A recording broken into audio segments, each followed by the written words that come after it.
March 19th. Full bloom.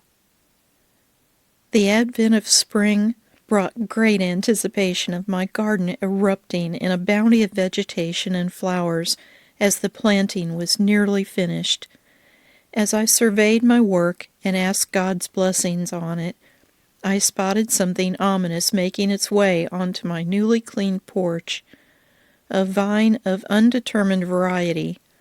I only know it is not poison ivy, but it had all the characteristics of a noxious invasive weed with a staggering rate of growth, and it was heading directly toward my pot of Alstromeria, which had been carefully wintered over in my greenhouse, now in full bloom. Just as my life appeared to be leveling out, and I had overcome several major obstacles through faith, hope bloomed, growing lavishly where bare soil had been raked raw.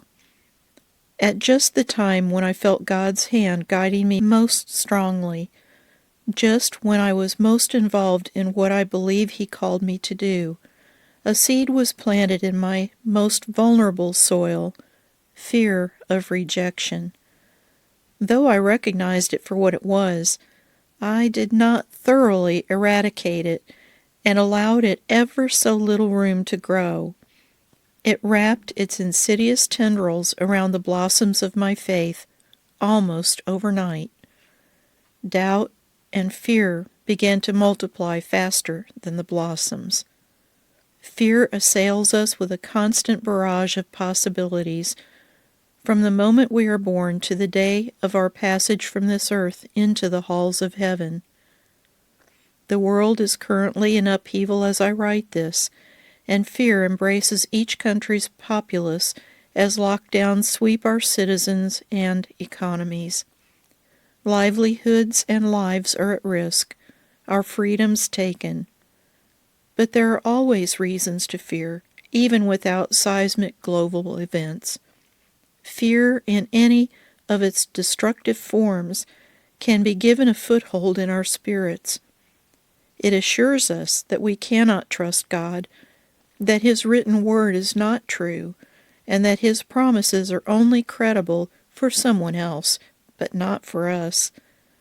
It is a strangling vine creeping out of the darkness, attempting to subdue the light of God.